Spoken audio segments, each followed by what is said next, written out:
Très heureux donc d'être avec vous à Colmar, c'est pas la première fois. Il me semble que c'est, en tout cas pour une retraite, la deuxième fois. Oui. C'était dans une autre vallée, me semble-t-il. Il y a très longtemps, quelqu'un a évoqué cela. Chaque fois qu'on évoque un peu des retrouvailles, ça ne nous rajeunit pas. Et puis, oui, ça je crois que c'était une. Et puis alors cette fois-ci, alors vous pensiez inviter, lorsque Thierry m'a appelé un actif, vous avez appelé un actif, vous avez un retraité. C'est pas beau ça? C'est fantastique. Hein, enfin, je sais pas, en tout cas pour moi ça l'est. Hein. Très chouette d'être à la retraite, mais comme Thierry a dit, j'étais très heureux dans mon ministère, très heureux de servir. Alors, j'ai un défi à faire, parce qu'on m'a donné 45 minutes, je crois.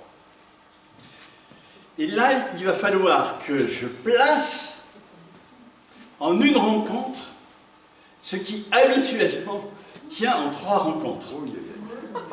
Donc, ça va être un défi.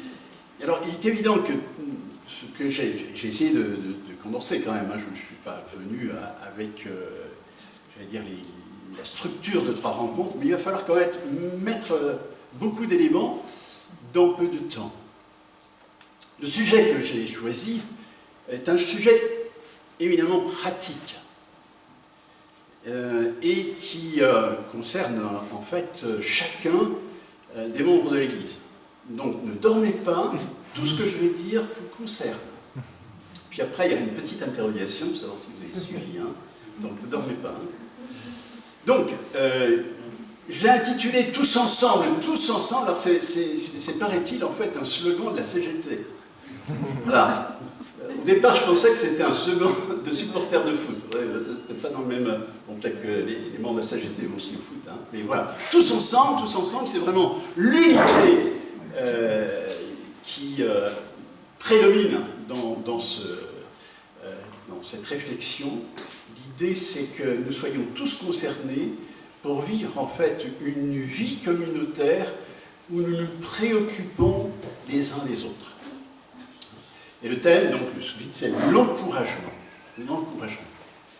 Et alors, juste pour donner une petite idée, c'est que ce thème m'est venu à un moment où je pensais que notre Église, une des 2 églises dans lesquelles j'étais, comme ça je ne nomme personne, avait un énorme problème. Théologiquement, elle était au point. Enseignée vraiment parfaitement par un illustre personnage qui a été mon maître, Guy Appéré a succédé un autre pasteur avec un enseignement aussi vraiment de qualité qui est Joël Gros-Renaud, puis après je suis arrivé. Donc avec un enseignement avec un souci vraiment prépondérant aussi sur le désir de rayonner. Donc avec un souci de l'évangélisation. Théologie saine, souci de l'évangélisation, de répondre à la vocation qu'a l'Église de rayonner et de partager l'Évangile, mais il y avait un aspect, à mes yeux en tout cas, qui manquait, qui est celui de l'encouragement. L'encouragement. L'encouragement qui nourrit de manière conséquente vraiment les relations fraternelles. Et il me semble que ces 3 éléments que je viens de décrire sont essentiels, me semble-t-il, dans la vie de l'Église. Et s'il en manque un, il y a quelque chose qui coince, il y a quelque chose qui ne fonctionne pas bien, l'Église clolique. Donc une théologie saine doit immanquablement nous amener à nous soucier de la croissance de l'Église et du partage justement de l'Évangile, mais aussi une théologie saine doit nous amener aussi à développer une vie communautaire de qualité. Et une vie communautaire de qualité. Vous savez, je le redirai encore, mais lorsque nous étions pasteurs à Thonon, nous n'avons jamais eu de tension sur les problèmes théologiques. Jamais. S'il y avait des échanges, en général, elles finissaient bien. Le problème, la tension, dont je me souviens qui a été extrêmement sérieuse, ça a été concernant la peinture de la cuisine. Des décisions pratiques qu'il faut prendre, et chacun a son avis sur la couleur de la peinture de la cuisine. Et j'ai vu des personnes partir fâchées parce que la couleur qu'ils avaient choisie n'avait pas été retenue. Alors j'évoque cet élément simplement pour dire en fait que la qualité de la vie relationnelle permet de débattre de tout sans se diviser. Et que souvent les divisions viennent de ce que les qualités relationnelles ne sont pas aussi bonnes qu'elles devraient être. Et que les membres de l'Église n'ont pas développé, ou on ne les a pas encouragés à développer des qualités relationnelles suffisamment consistantes. Et c'est donc cette réflexion, ce point de vue qui m'a amené à vraiment travailler le sujet, en tout cas réfléchir à ce sujet et de le partager. Alors ce qui est très intéressant, c'est que j'ai fait, en 40 ans, vous imaginez, j'ai fait quelques week-ends, et puis lorsqu'on me demande de venir, je propose en fait différents sujets. Ce sujet, c'est celui qui était le plus retenu. Ça dit quelque chose. Ça dit quelque chose. Alors peut-être qu'ils n'ont pas trouvé compétent sur la théologie, et ils ont raison. Ils ont pensé que pastoralement, j'étais peut-être plus à même de traiter ce problème, mais ce sujet a été retenu, sans dire. Alors, pardon, je vais juste m'habituer à...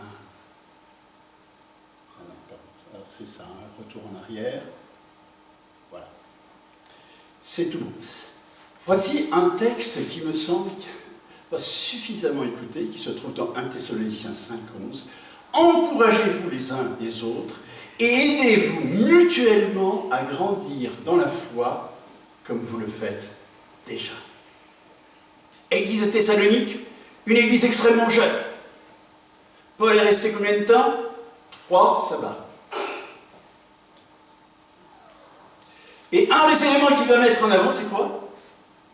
L'exhortation, l'encouragement. Des chrétiens qui n'étaient pas forcément théologiquement formés de manière complète, mais il y a un élément que Paul retient, pardon, alors ça vous allez vous habituer à mes gestes un peu, mais c'est l'encouragement. Encouragez-vous les uns et les autres, et aidez-vous mutuellement à grandir dans la foi comme vous le faites déjà. C'est un texte sur lequel je vais beaucoup insister. Ce texte nous invite à développer une vie communautaire de qualité. C'est un appel aussi à la solidarité dans notre croissance spirituelle. Comment veillons-nous les uns sur les autres à notre croissance spirituelle? Quelqu'un vous dit, il vient vers vous et vous dit, j'ai du mal à prier. Qu'est-ce que vous dites? Écoute, je vais prier pour toi, pour que tu... c'est bien. Qui est-ce qui a dit, écoute, viens, allez, ensemble. On va se donner rendez-vous, on va prier ensemble. Ça change tout, hein? Prier pour l'autre, prier avec l'autre, vous voyez la différence? Nous sommes responsables des uns et des autres.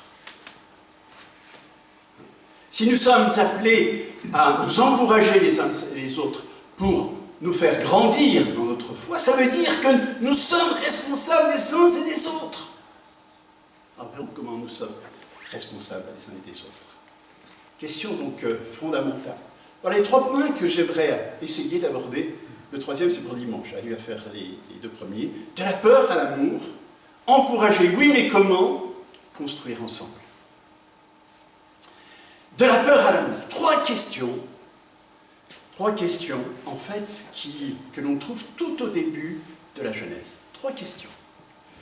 Mais ces 3 questions parcourent, en des termes différents, toute l'Écriture. Toute l'Écriture.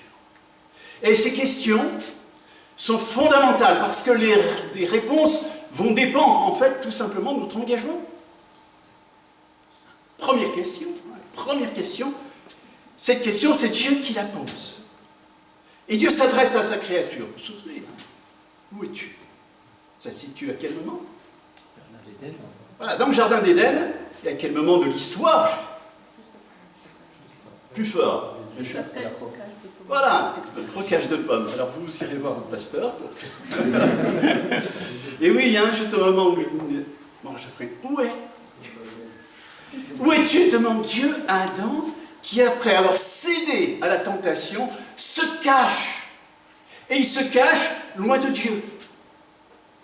Le péché introduit immédiatement une perte de repère fondamental. Et la question vient rappeler à Adam qu'il est perdu. Qu'il est perdu. Perdu dans sa relation avec Dieu. La peur le saisit et il se cache. Et du coup, notre vie relationnelle est atteinte par le péché et notre mode de fonctionnement est comme celui d'Adam. On se cache.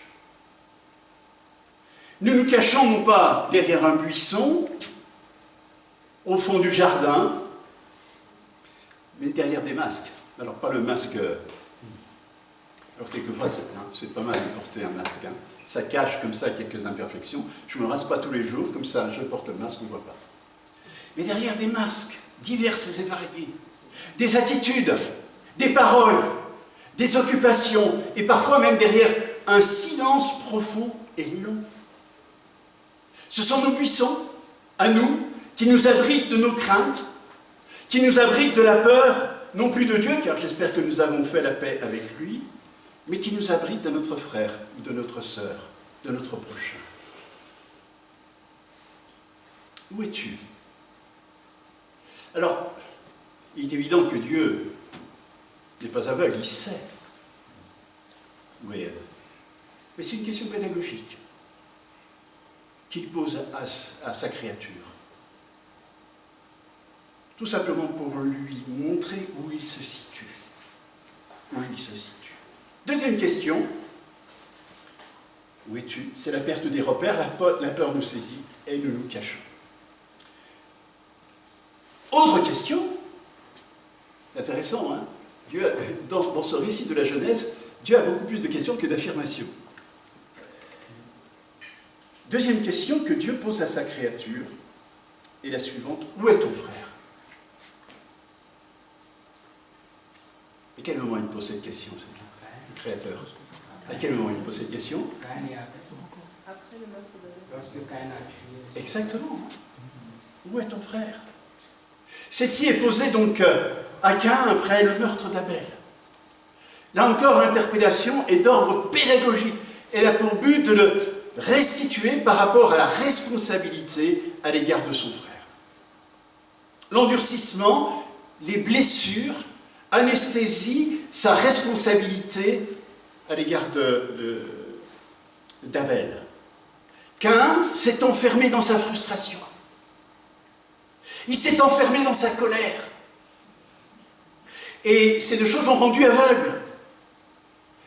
Abel n'est plus son frère, il est le rival qu'il doit abattre.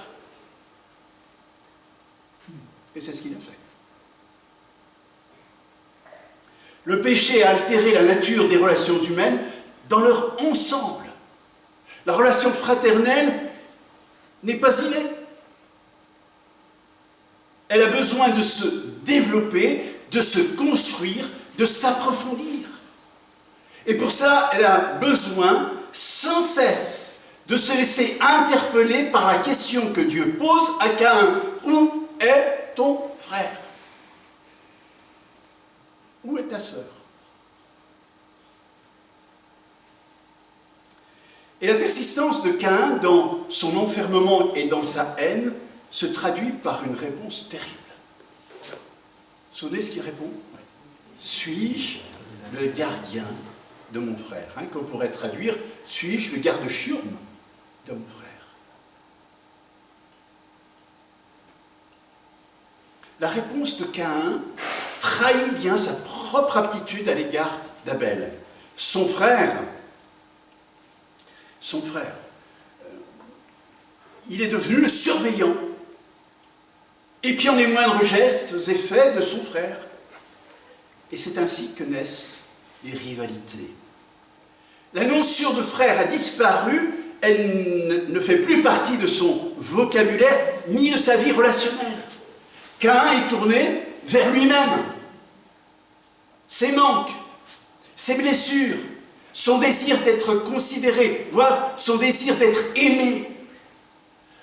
Aucune parole destinée à le sortir de lui-même ne peut l'atteindre. Sourd à la voix de Dieu, il est sourd aux besoins de vie de son frère. Et c'est ainsi que la deuxième question tombe comme une dramatique constatation, troisième question, pardon, dont le but est encore pédagogique. Troisième question. Qu'as-tu fait? Entre guillemets, qu'as-tu fait de ton frère? Caïn pensait s'être débarrassé à tout jamais de son frère. Sa responsabilité lui revient comme un boomerang, et tout son avenir, l'avenir de Caïn, s'en trouve tout imprégné.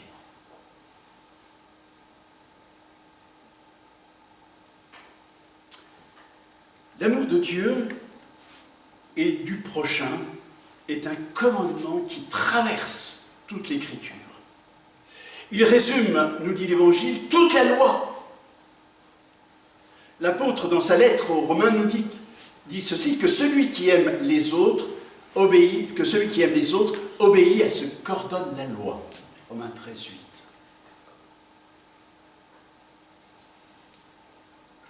Ce qu'il veut dire, c'est que tous les autres commandements se trouvent dépendants de l'amour que nous devons aux autres, et a fortiori aux frères et sœurs dans la foi. Et la démarche de l'encouragement, en fait, dépend de cela, part de cet élan. Il en est une des manifestations, même nous le verrons, un encouragement en lui-même. Aimer Dieu et son prochain sont deux commandements inséparables qu'on ne peut disjoindre, que pourtant nous avons si souvent séparés. Si souvent séparés. Et l'apôtre Jean, dans son épître, fait de l'amour du prochain une preuve de l'amour de Dieu. Comment peut-on dire, comment peux-tu dire que tu aimes Dieu que tu ne vois pas et que tu n'aimes pas ton prochain que tu vois?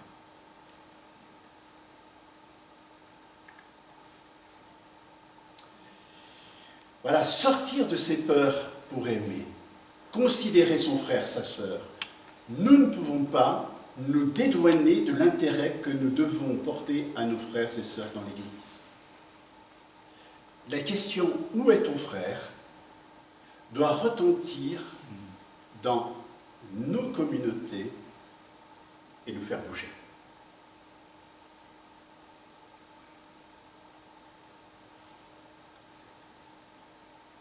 Aimez les uns, aimez-vous les uns les autres comme je vous ai aimé. C'est le cœur de la loi. Un texte que nous connaissons tous, n'est-ce pas? Que nous connaissons tous. Un texte facile à traduire. Mais dans nos rencontres de groupes de jeunes, j'ai rarement vu ou entendu poser cette question. Comment est-ce que je dois aimer mon frère ou ma sœur? En revanche, question sur la souveraineté de Dieu. Question sur la souffrance de mal, qui sont de véritables questions reviennent. Des questions compliquées, complexes. Mais sur des textes aussi simples de compréhension, rarement il y a des débats, rarement il y a des discussions, rarement il y a des demandes d'aide pour avancer dans un commandement qui est le cœur de la loi. Qui est le cœur de la loi. Sortir de nos peurs, une communion responsable. C'est donc tu présentes ton offrande à l'autel et que là tu te souviennes que ton frère a quelque chose contre toi, laisse là ton offrande devant l'autel et va d'abord te réconcilier avec ton frère, puis tu viendras présenter ton offrande. une communion responsable. Combien de fois ai-je entendu dire, ou peut-être vous avez entendu dire, vous-même l'avez-vous prononcé, de toute façon, ce frère-là, je l'ignore. Il ne m'aime pas. Il ne me salue pas. Il m'évite. Et nous avons tiré un trait sur cette relation. Nous avons passé cette relation par perte et profit. C'est intéressant ce que dit ce texte. Si tu as quelque chose contre ton frère ou ta sœur, non. Si tu vois que ton frère ou ta sœur a quelque chose contre toi, va la trouver. Et quand ça, avant d'apporter ton offrande, avant de t'occuper de l'offrande que tu souhaites m'apporter, va d'abord voir ce qui se passe avec ton frère ou ta sœur. Et je me dis, en fait, que si nous prenions au sérieux ce texte, je me dis qu'il n'y aurait pas beaucoup de monde au culte.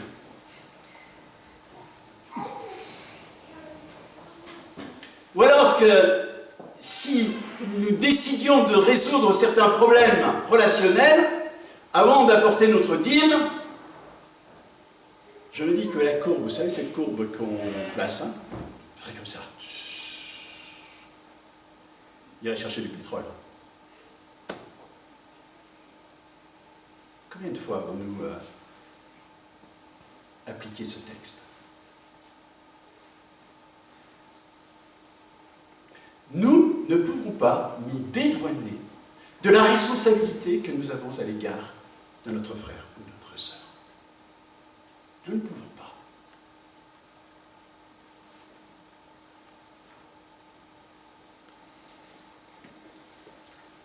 Le poids de nos mots. Ce texte est très intéressant. Pouvoir de vie et de mort. La mort et la vie sont au pouvoir de la langue. Proverbe 18, 21. Quelle puissance la parole! Quelle puissance! Pour en parler de manière, c'est négatif, j'ai vu et accompagné des personnes qui ont été démolies par des paroles entendues depuis leur enfance. Tu es un incapable, tu n'y arriveras pas, tu n'es qu'un bon à rien, de toute façon, tu ne fais pas partie de la famille, parce qu'il y a un nom à défendre, et que tu ne corresponds pas tout simplement au standing de la famille. C'est jamais été dit comme ça, mais on l'a fait comprendre. Parole, la mort et la vie sont au pouvoir de la langue. Pouvoir de vie et de mort, et puis la maîtrise de la langue. Alors, si je passe par là, c'est aussi pour vous montrer à quel point l'encouragement est essentiel. Maîtrise de la langue. Quelques questions pour vous poser un peu. J'y vais à la Kalachnikov, voilà, on est d'accord. Et essayez un peu de réfléchir ensemble. Quels sont les buissons derrière lesquels je me cache? Je vous laisse vous répondre pour vous-même. Ai-je une communion responsable dans l'Église? Ma langue est-elle au service de Dieu et de mon prochain?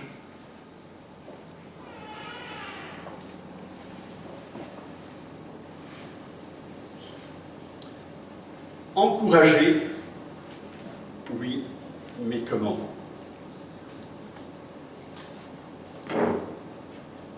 Des définitions et bases de l'encouragement. Tout d'abord, celle du dictionnaire. Alors, il faut juste que je cherche.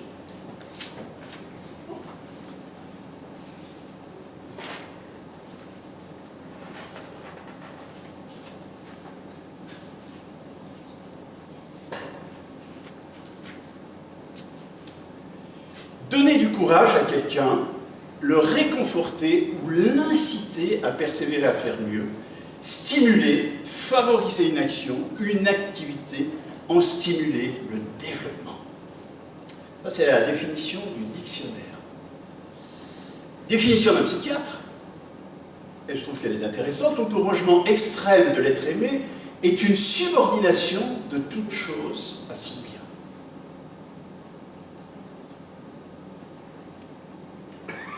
Subordination de toute chose à son bien. C'est-à-dire que je me mets à son service, et nous l'avons vu dans le texte de Thessaloniciens, pour qu'il puisse justement grandir, que sa foi puisse se développer, pour qu'il puisse se construire. Et en fait, si nous lisons, si nous mettons cette définition en parallèle avec ce que nous a dit le Christ, mais c'est ce qu'il a fait. Qu'a-t-il fait le Christ pour nous? Il a subordonné,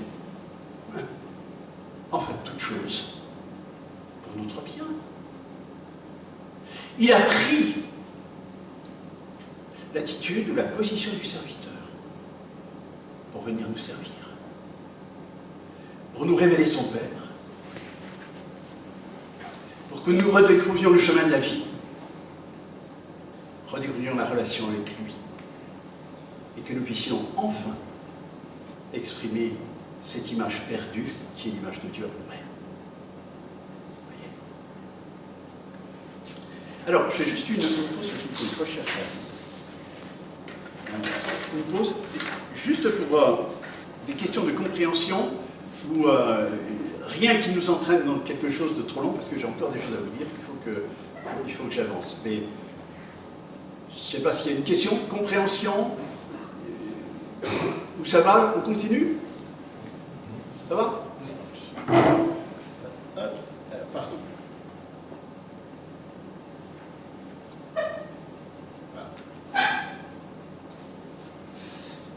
La base de l'encouragement.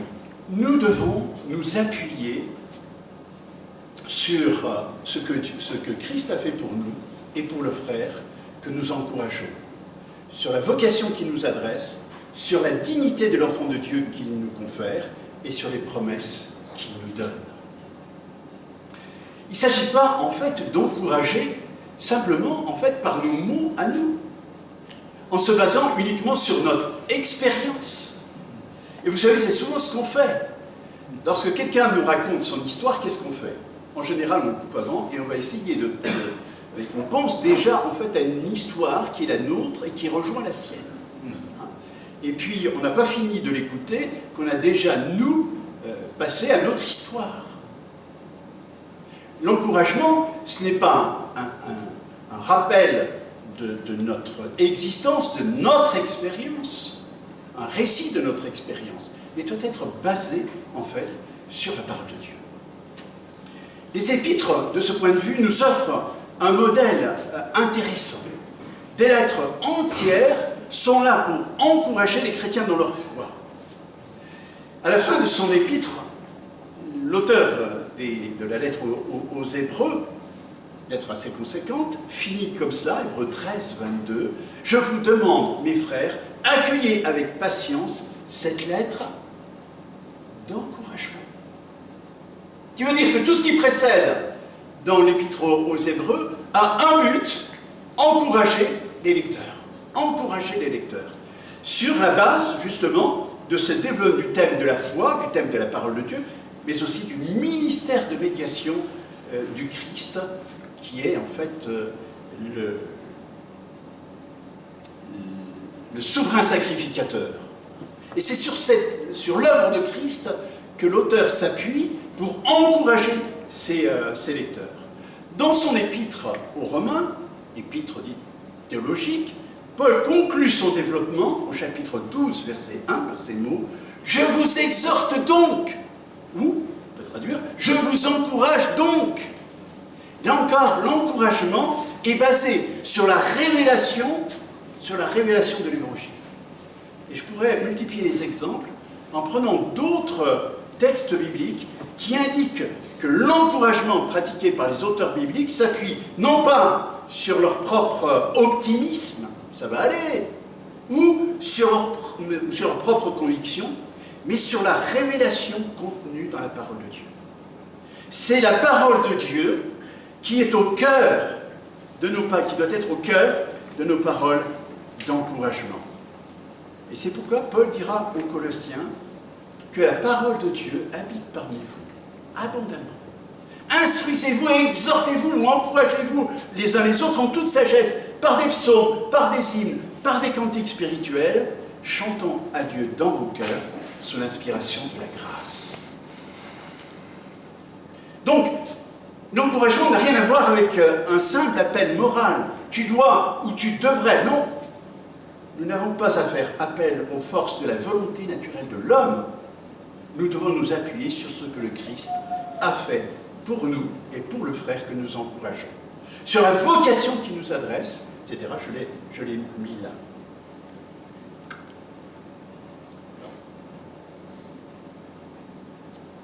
J'ai un peu de mal avec là. Ben non. Je n'arrive pas à revenir en arrière.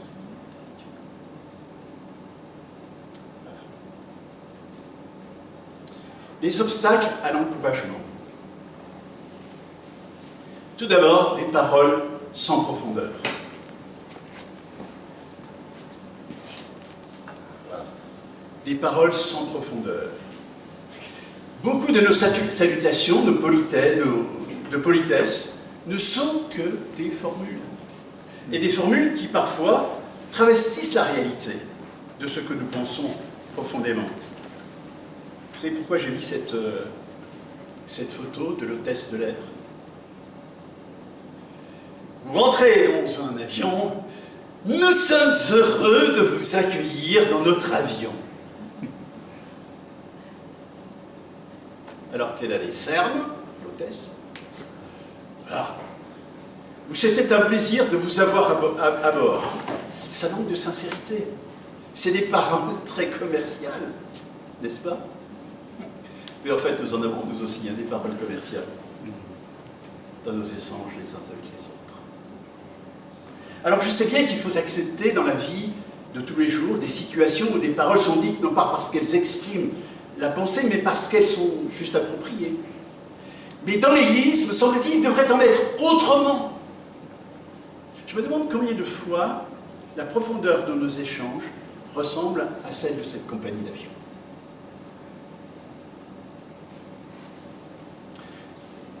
Nos échanges ne se résument-ils pas souvent à un échange de paroles vaines qui ne transmettent en fait qu'une apparence d'un message de sollicitude et d'amour? Alors bien sûr, je n'ai rien contre les bavardages de courtoisie, rien contre la politesse aimable, quand les circonstances s'y prêtent. Je ne dis pas qu'il faut que chacune de nos paroles soit drapée d'ornements sacerdotaux sous forme de grandes orques. Des paroles qui ne sont pas profondes. Une pudeur déplacée. Cette pudeur déplacée, c'est cette difficulté à parler de notre foi. On peut parler facilement du score de PSG avec Angers, 3-2.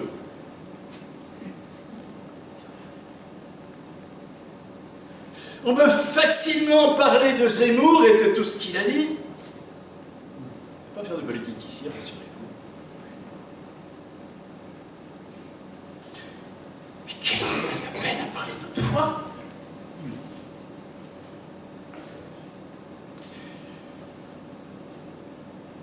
Dans une de mes églises, je ne vous demanderai pas laquelle, groupe de jeunes. Des jeunes attachés à la parole de Dieu. Ils m'attendaient avec toute l'exigence de la profondeur de l'étude. Et en dehors de l'étude, ils ne parlaient jamais. Aucune relation entre les jeunes.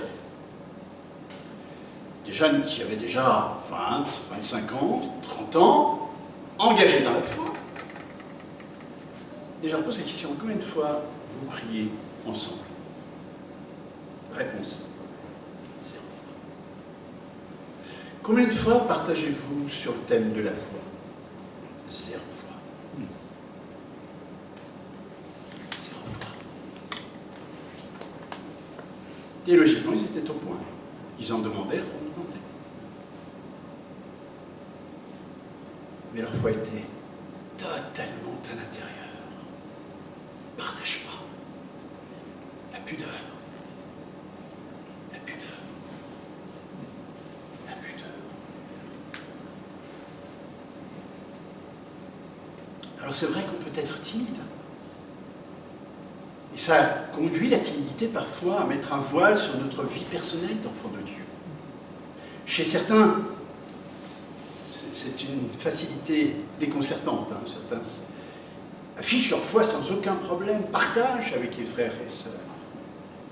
Autant certaines personnes devraient afficher plus de discrétion sur leur vie, qui dévoilent parfois jusque dans les détails, des détails gênants. Autant d'autres vivent leur foi dans une discrétion digne des secrets bancaires suisses.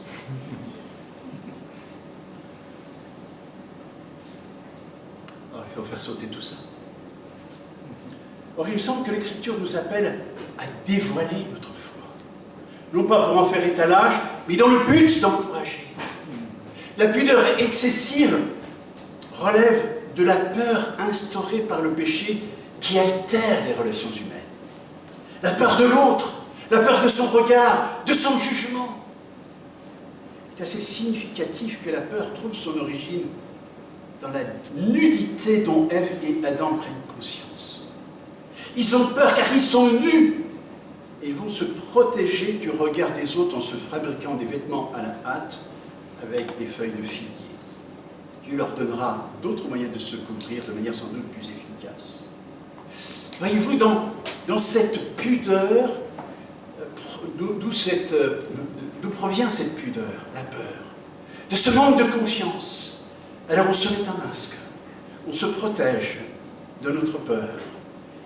Ces masques, comme je l'ai dit tout à l'heure, peuvent avoir des noms différents. Une pudeur déplacée.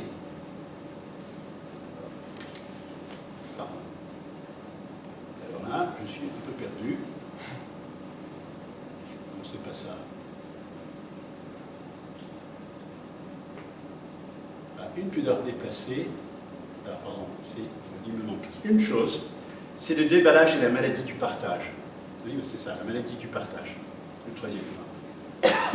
Le mot partage est devenu un mot courant de notre vocabulaire évangélique. Et plus souvent entendu que des mots comme sainteté, seigneurie, obéissance, discipline. Et je voudrais juste en quelques mots souligner les dangers qu'il y aurait à en faire un vecteur principal de l'encouragement dans une église. Exprimer ce que l'on ressent sans un engagement préalable et fondamental au bien des autres ne conduit pas à l'unité, mais à la rupture. Sans un solide fondement, fait d'un engagement à se restreindre soi-même dans l'intérêt des autres est quelque chose d'indispensable. La mise en commun de sentiments ne va pas plus loin qu'un égocentrisme faussement courageux. La nullité de la personnalité sans un engagement pour le bien des autres peut conduire à la rupture des relations. Soyons prudents, ça c'est un peu le bémol que je mets, dans nos relations à ne pas faire du déballage. Certains veulent être tellement transparents, hein, être transparent. C'est le mot à la mode, transparent. D'abord, si je suis transparent, si j'étais transparent, vous ne me verriez pas, n'est-ce pas? Je préfère au mot transparence le mot authentique. Authentique.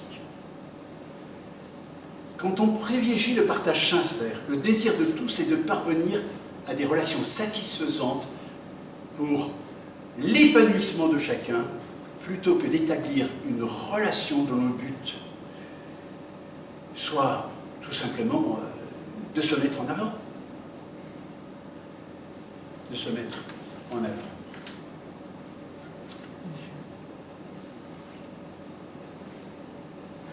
Encouragez-vous, je reviens sur ce texte, les uns les autres, et aidez-vous mutuellement à grandir dans la foi, comme vous le faites déjà.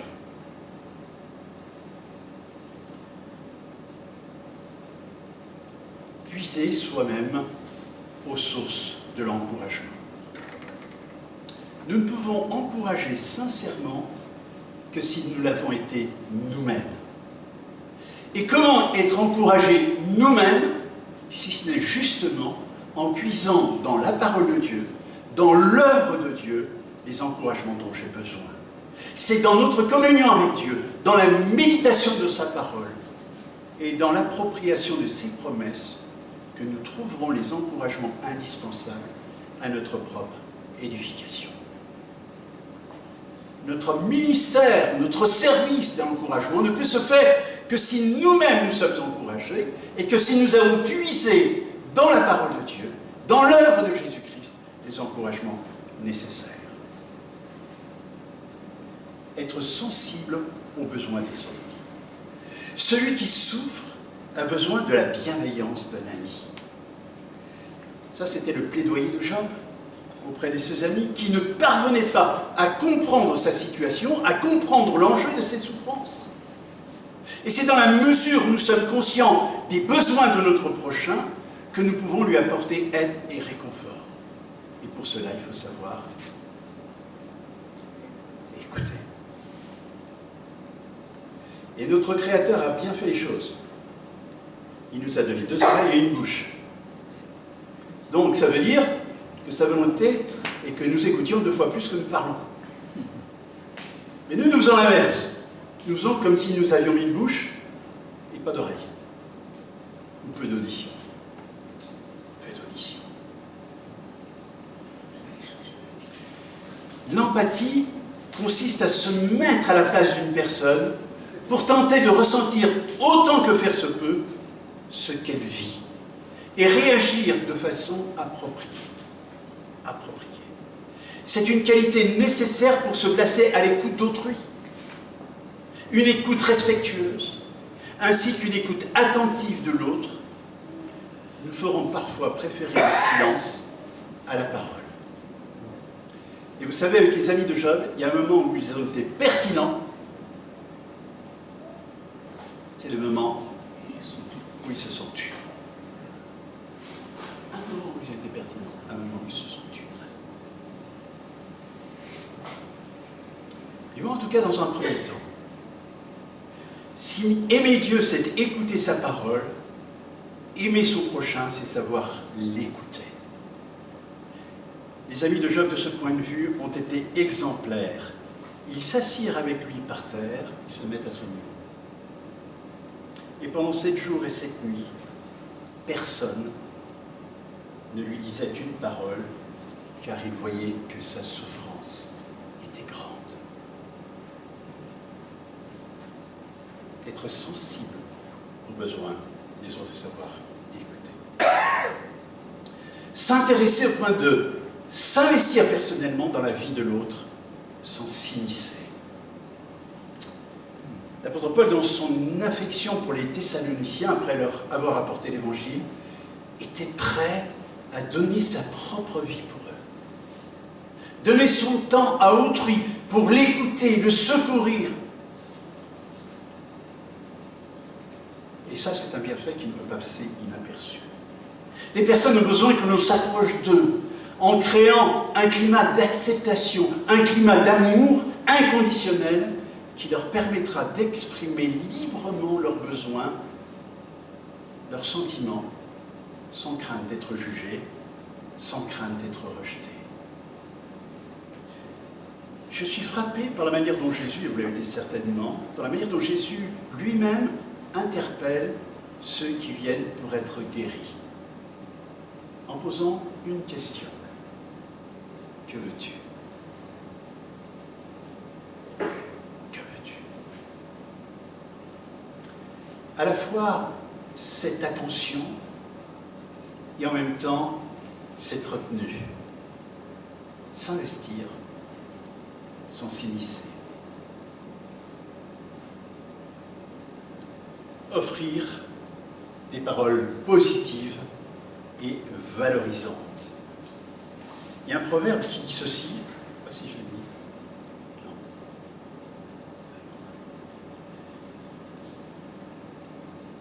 Non. Offrir des paroles positives et valorisantes. Une bonne parole peut réchauffer 3 mois d'hiver. En ces temps où la TVA, enfin où les prix augmentent, vous voyez quelle économie on pourrait faire. Quelqu'un disait aussi que nous devrions graver nos critiques dans le sable et nos compliments dans le marbre. C'est curieux comme, en fait, on fait exactement l'inverse. Hein.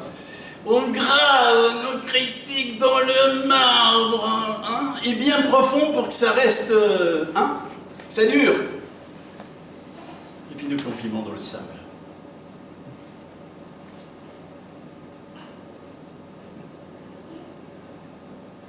Savoir reprendre et exhorter, savoir reprendre. L'encouragement, c'est aussi réorienter un frère et une sœur. Et parfois, la reprendre et l'encourager à poursuivre une autre voie. Alors, il me semble que c'est pas ce texte. Vous vous souvenez ce que Jésus dit? C'est intéressant. Ce que Jésus dit dans l'évangile de Matthieu, si ton frère a péché, va le trouver et reprends-le. Où est-ce que vous voyez l'accent dans cette phrase? Et si tu, bien sûr, hein, si tu l'as convaincu, tu l'as sauvé. Là, vous le voyez peut-être dans différents endroits. Vous voyez, moi je le vois dans le mot frère. Si ton frère a péché, va le trouver. Et mon frère, il a péché. Il reste mon frère. Mais nous, en général, quand on va reprendre quelqu'un, d'abord on se dit, je vais lui dire, c'est 4 vérités. On oublie d'ailleurs, je ne sais pas, ces 4 vérités, c'est mes 4 vérités. Et puis, on a oublié qu'il est notre frère, parce qu'évidemment, nous ne sommes pas comme lui, nous ne sommes pas de la même patte que lui, nous sommes tellement au-dessus de cela.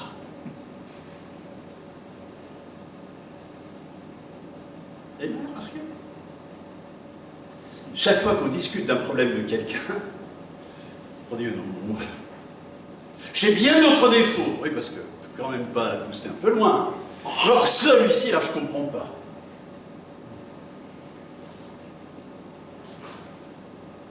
C'est la science-fiction que je suis en train de vous raconter.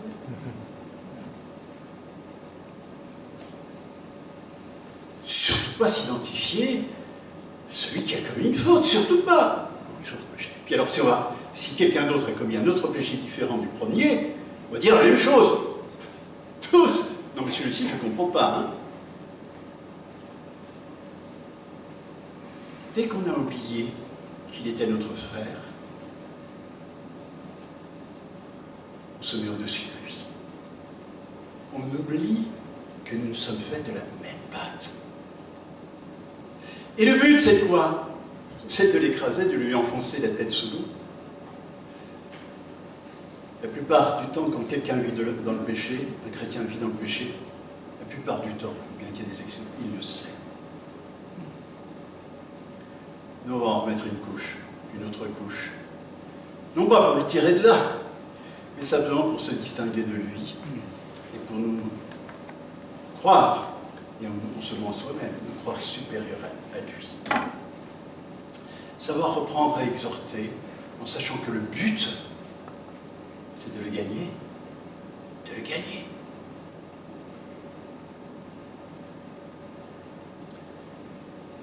Apporter la consolation. Les personnes les mieux placées sont celles qui sont passées par les mêmes expériences, me semble-t-il. Et pour Paul, l'épreuve subie, l'apôtre Paul lui-même, va l'aider justement à comprendre la souffrance des autres, va l'aider à vraiment accompagner les personnes qui sont dans ces difficultés. Et il dit ceci: béni soit le Dieu et Père de notre Seigneur Jésus-Christ, le Père compatissant et le Dieu de toute consolation, lui qui nous console dans toutes nos afflictions, afin que par la consolation, nous recevons nous-mêmes de la part de Dieu nous puissions consoler ceux qui se trouvent dans toutes sortes de difficultés. La consolation que nous avons reçue de Dieu doit nous aider à consoler les autres. La consolation que nous avons reçue dans la difficulté, dans des chemins de désert, mais peut-être aussi la consolation que nous avons reçue après avoir exprimé notre repentance, doit nous aider aussi à accueillir le pécheur repentant, le frère repentant ou la sœur repentante. Des paroles de consolation. Béni soit le Père, je vous laisse méditer et noter. À méditer. Nous intéressons-nous aux autres membres de notre communauté? Quel effort faisons-nous pour comprendre réellement nos frères et sœurs et pour pénétrer derrière leurs apparences, leurs motivations profondes? À quand remonte le dernier encouragement offert à votre frère ou à votre sœur?